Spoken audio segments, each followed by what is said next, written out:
warahmatullahi wabarakatuh. Selamat siang. Kami dari kelompok 1B akan memaparkan video contoh berperilaku baik dan buruk terkait manajemen ASN dan Smart ASN. Terlebih dahulu, izinkan saya memperkenalkan anggota kelompok kami. Yang pertama, saya sendiri Nurmawati selaku moderator dari Kantor Pertanahan Kota Administrasi Jakarta Selatan. Saya Frans Sihan dari Kantor Pertanahan Kabupaten Karo. Saya Novi Aristawibowo dari Kantor Pertanahan Kabupaten Serang. Saya Doni Hartono P. Siotang dari Kantor Pertanahan Kabupaten Labuhan Batu. Perkenalkan, nama saya Ermendika Syaputri dari Kantor Pertanahan Kota Administrasi Jakarta Pusat. Selanjutnya, silakan kita menyaksikan contoh video pertama. Beralih ke informasi lain, Saudara, polisi menetapkan 30 tersangka dalam kasus mafia tanah dari 10 laporan yang diterima polisi sejak tahun 2020 hingga tahun 2022. Dalam 2 tahun terakhir, total terdapat 12 korban dan salah seorang korban termasuk selebritas Nirina Zubir. Dalam konferensi pers di Polda Metro Jaya pada Senin kemarin, polisi menyebut dari 30 tersangka, sebanyak 25 orang diantaranya telah ditahan polisi. Dari 30 tersangka saat ini, 13 diantaranya adalah pegawai Badan Pertanahan Nasional BPN yang terdiri dari 7 orang ASN dan 6 pegawai tidak tetap. Kapolda Metro Jaya, Irjen Fadil Imran mengatakan penyalahgunaan akun BPN RI dan program pendaftaran tanah sistem lengkap atau PTSL merupakan modus baru yang ditemukan dalam pengembangan kasus mafia tanah. Modus operandi dengan misalnya melakukan penyalahgunaan akun BPN RI pada sistem aplikasi KKP. Bahkan ada mantan pejabat BPN yang juga akunnya dipalsukan. Nah, ini mungkin menjadi bahan ke depan agar ini tidak terjadi. Dalam kasus mafia tanah ini tercatat ada 12 korban dan 10 laporan sejak tahun 2020 hingga tahun 2022. Polisi masih mencari korban lain yang belum mengetahui bahwa haknya telah diambil oleh mafia tanah. Salah seorang korban mafia tanah, selebritas Nirina Zubir, berharap polisi dan kejaksaan serta Kementerian ATR BPN segera menyelesaikan kasus mafia tanah ini. Yuk, ini adalah bukti bahwa pergerakan kita ini benar-benar alhamdulillah didengar dan sudah sampai segini seriusnya sekarang gitu. Jadi buat teman-teman semua yang mengalami hal yang sama, ayo melapor, gunakan kesempatan pada saat ini yang benar-benar lagi menjadi istilahnya atensi negara gitu kan. Bersuaralah, jangan takut dan mudah-mudahan keadilan berpihak kepada kami yang menjadi korban ini. Sementara itu, Menteri Agraria dan Tata Ruang Badan Pertanahan Nasional Hadi Cahyanto menyebut mafia tanah ada di mana-mana. Hadi bahkan menegaskan bakal mencopot pejabat BPN yang diketahui terlibat praktik mafia tanah. Apabila terjadi pelanggaran, saya tidak segan-segan untuk segera mencopot proses hukum dan pecat. Selanjutnya, Menteri Agraria dan Tata Ruang Badan Pertanahan Nasional juga akan menerjunkan tim internal untuk mengawasi jajarannya demi mencegah praktik mafia tanah. Tim Liputan, Kompas TV. Demikian pemaparan video dari kami. Saya akan memberikan kesempatan kepada teman-teman untuk menyampaikan pendapat masing-masing. Untuk yang pertama, dipersilakan.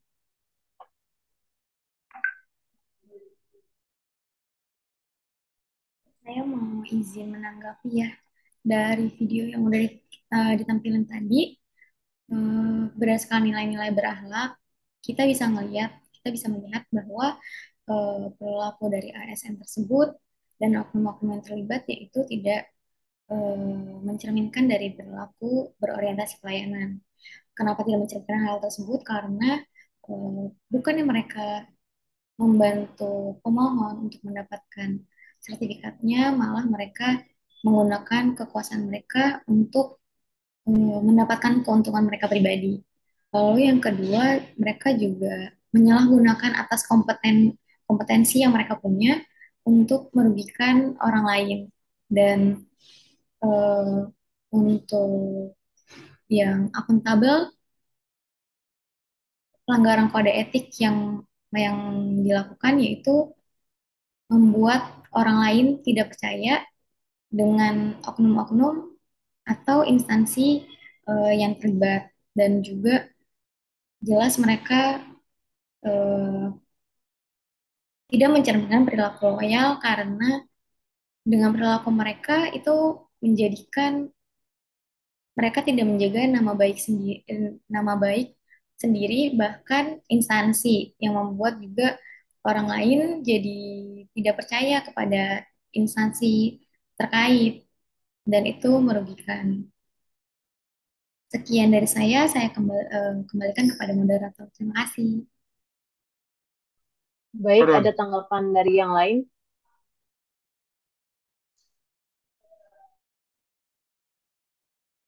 Baik, tanggapan saya sama seperti teman-teman yang lain.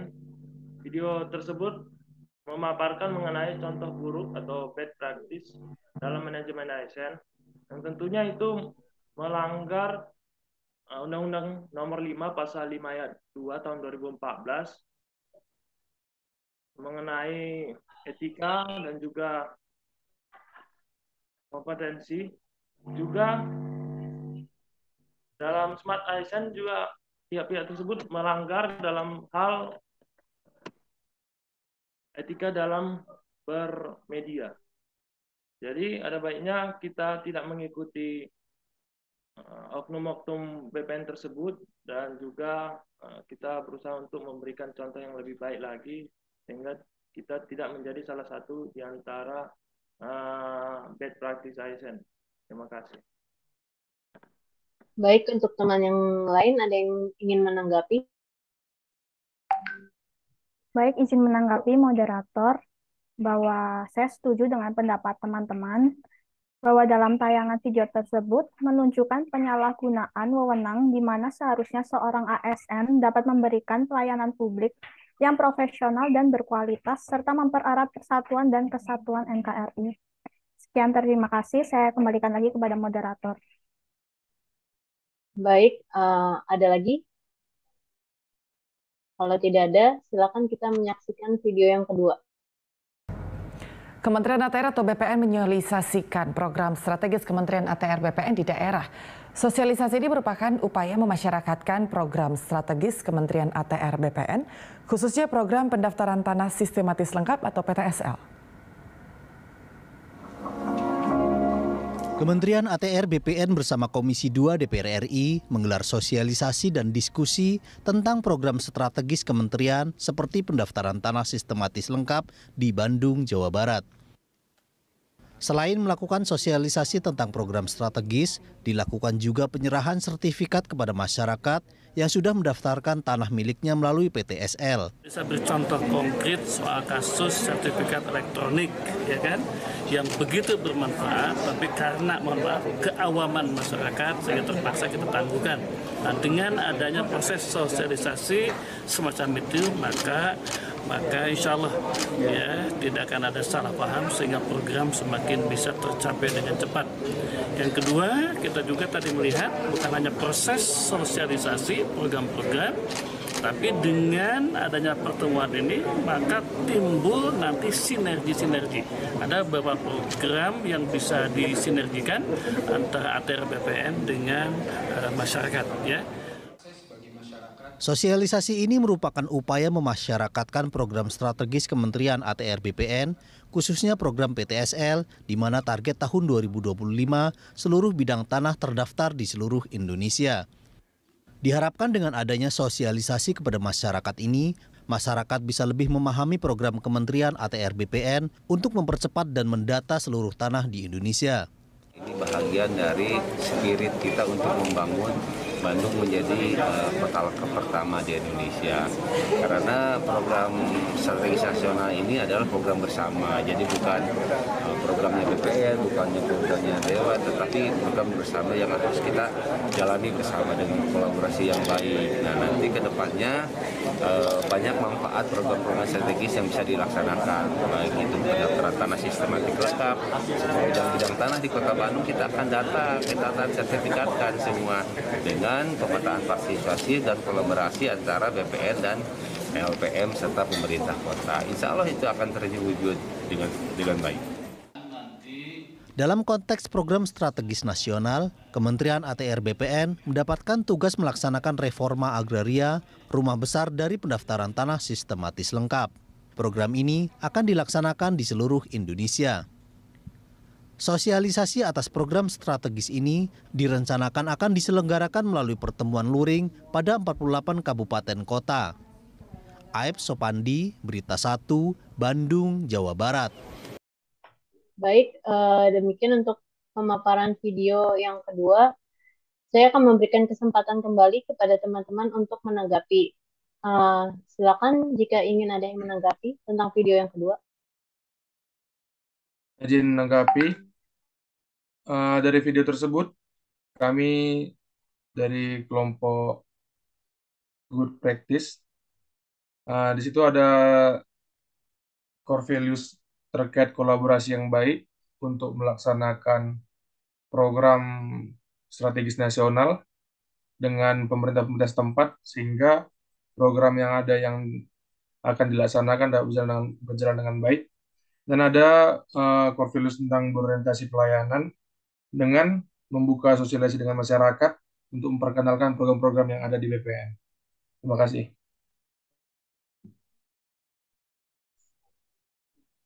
Baik, ada lagi yang ingin menanggapi? Baik, izin menanggapi moderator. Menurut saya, video tersebut sudah memenuhi substansi manajemen ASN dan Smart ASN, di mana jika melihat dari urgensi, seriousness, dan growth, program PTSL memang perlu dilakukan sosialisasi untuk menyamakan persepsi antara BPN dan masyarakat, sehingga program ini dapat berjalan maju, yang nantinya seluruh tanah di Indonesia dapat terdata secara digital untuk mewujudkan pelayanan pertanahan yang mudah, cepat, aman, dan bisa diakses dimanapun dan kapanpun. Sekian yang dapat saya sampaikan, saya kembalikan lagi kepada moderator. Baik, terima kasih. Untuk yang lain ada tanggapan? Baik, terima kasih Bu Moderator. Mengenai video tersebut merupakan salah satu contoh best practice yang mana juga menerapkan nilai-nilai berakhlak. Salah satunya itu berorientasi pelayanan dengan cara mencoba memahami kebutuhan masyarakat dengan melakukan seminar yang dekat dengan masyarakat, tentunya dapat menyentuh kalangan-kalangan yang lebih banyak lagi agar mereka lebih mengerti mengenai pendaftaran tanah. Dan juga contoh tersebut merupakan salah satu, sama seperti saudara Frans, sama contohnya salah satu kolaboratif karena melibatkan berbagai stakeholder, salah satunya yaitu media. Tentunya itu juga berhubungan dengan Smart ASN yang mana menerapkan teknologi dalam bekerja lebih baik lagi. Saya rasa cukup sampai situ. Terima kasih. Baik, terima kasih untuk teman-teman yang lain. Setelah mendengarkan beberapa tanggapan dari teman-teman mengenai kedua video tersebut, selanjutnya saya akan memberikan kesimpulan. Yang pertama mengenai manajemen ASN menjadi suatu mekanisme yang sangat krusial bagi ASN untuk menghasilkan sumber daya yang unggul, serta mampu melayani masyarakat secara profesional. Jadi apabila manajemen ASN ini tidak dilaksanakan dengan baik, akan berpengaruh terhadap akuntabilitas serta citra dari ASN sendiri maupun instansi. Kemudian untuk tanggapan mengenai Smart ASN, kesimpulannya bahwa Smart ASN adalah suatu kemampuan literasi digital yang merupakan skill yang harus dimiliki oleh seorang ASN. Karena di era yang serba digital ini, semua harus bertransformasi digital dan harus mempunyai skill dan beradaptasi dengan era 4.0. Sehingga ASN mampu membawa perubahan teknologi dan ide kreatif untuk memberikan kemudahan kecepatan dalam melayani masyarakat. Baik, untuk pertemuan kali ini kita selesaikan dengan kita tutup. Terima kasih untuk teman-teman terhadap tanggapan dari kedua video tersebut. Assalamualaikum warahmatullahi wabarakatuh.